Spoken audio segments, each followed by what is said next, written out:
Being that we're the largest provider for contract security services to educational institutions, we do have a vast experience with supporting our clients through this.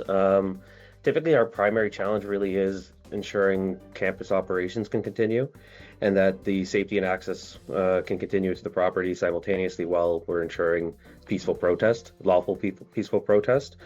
That can sometimes be a challenge, and a lot of the times we have to rely on our client partners to provide adequate instruction that we then disseminate to our security personnel to ensure that they are meeting the client expectations, but we're also meeting the expectations of the protesters who are legally protesting. What we found successful in these endeavors, a lot of times, it's the joint training. Our clients will regularly partner with us to provide joint training sessions. It's also the information sharing. Being that we're the largest provider, we do share information cross campus through people who are in my position on a regular meeting, and just share kind of best practices and things that are working well and pass those on. But in addition, what we have come to know is protests are going to happen at a mall, at any real setting that we are providing security services to.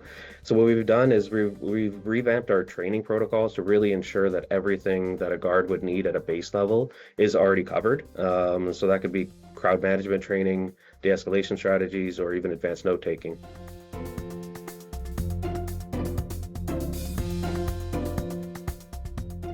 What are you doing in other places? What have you seen?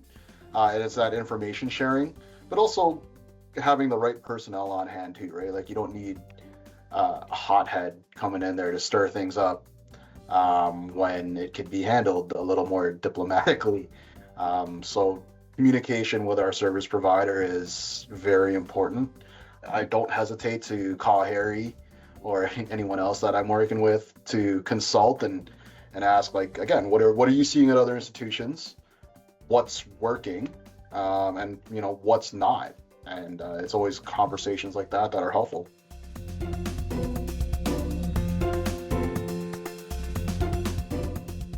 There's a lot of advantages to how you think about digital transformation for different industries, and it can apply to the physical security industry also.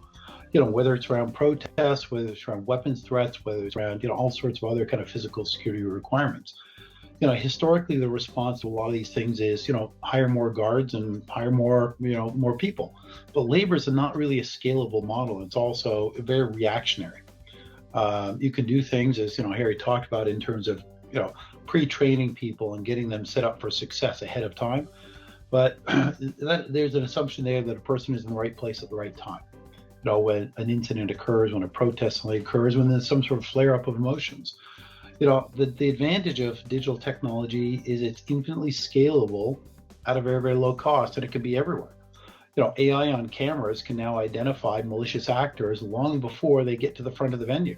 You can start to do things like taking social media feeds that identify that this is a person who's been talking maliciously about a particular person, a particular presenter, a particular event, a particular venue. You could draw their images right from their profile page, and now I can load that up into my database and recognize they're within 100 meters of the venue. Oh, and they're wielding a weapon, right? AI systems on cameras today can see guns out in the open. Now, assumes the camera systems are correct. But you now start to think about the digitally enabled security officer or law enforcement officer or school or campus or otherwise, who can essentially have eyes everywhere with that AI intelligence to then provide you, information about this is what's interesting in it and what's anomalous. There's something going on here that we haven't seen before, and that might be something of concern. So you're pointing people with information to solve a particular problem that the systems have seen.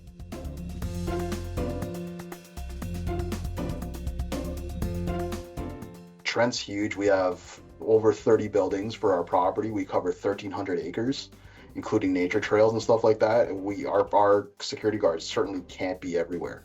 So we need to rely on our cameras, our access control system to help lock up buildings, unlock buildings, but just have more eyes around campus than what our personnel can do.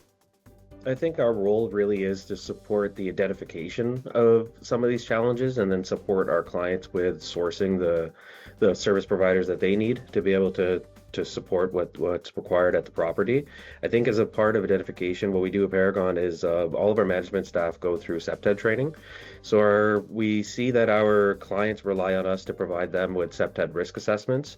A lot of times, like Keith mentioned, budgets are challenging, but sometimes provability can also be challenging. And utilizing third parties or even your contracted partner to provide you with where are you weak, where are your challenges, what are those issues, can support with going back and finding that budget.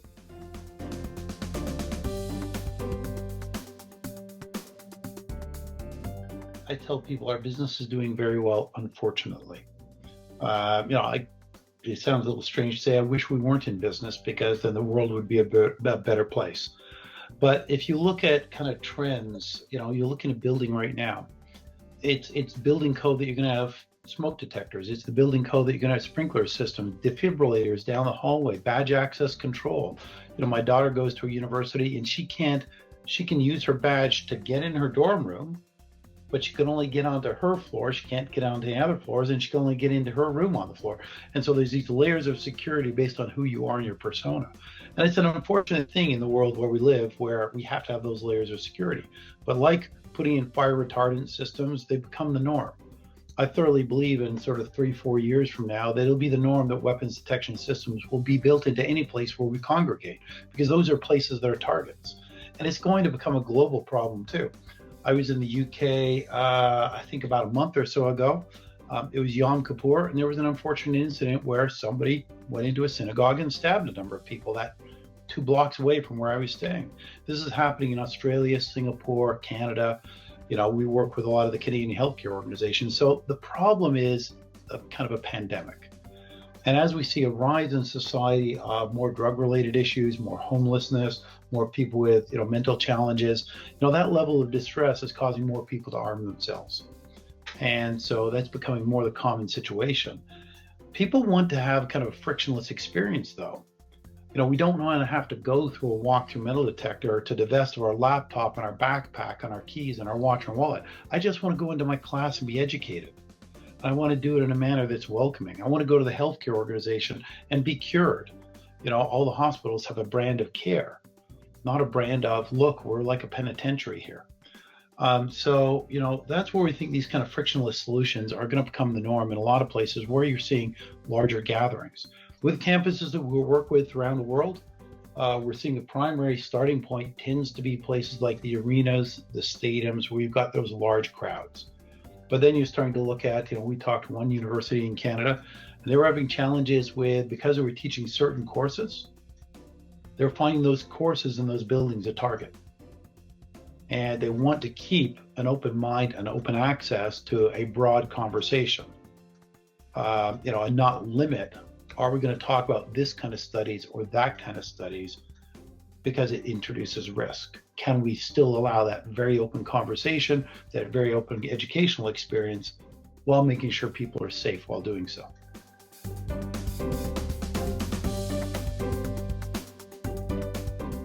Just the other day, I found an image online of sort of like a mobile security camera trailer that can run on a generator power, transmits data with Wi-Fi or cellular.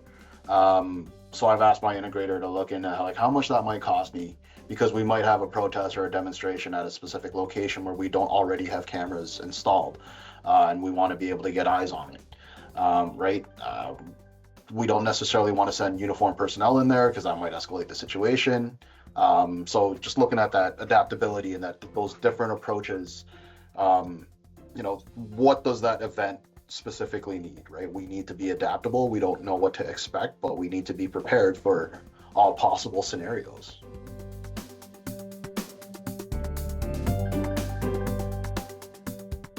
The first real step is finding the right fit. I don't think that every person is right for every single job, and having the right personnel assigned is really your baseline for what you're going to layer there on top. I think having comprehensive hiring initiatives and having really in-depth screening processes to understand somebody's level of mental health, their ability to react to situations like suicide, etc., is really really, really important when you're assigning somebody to a campus institution.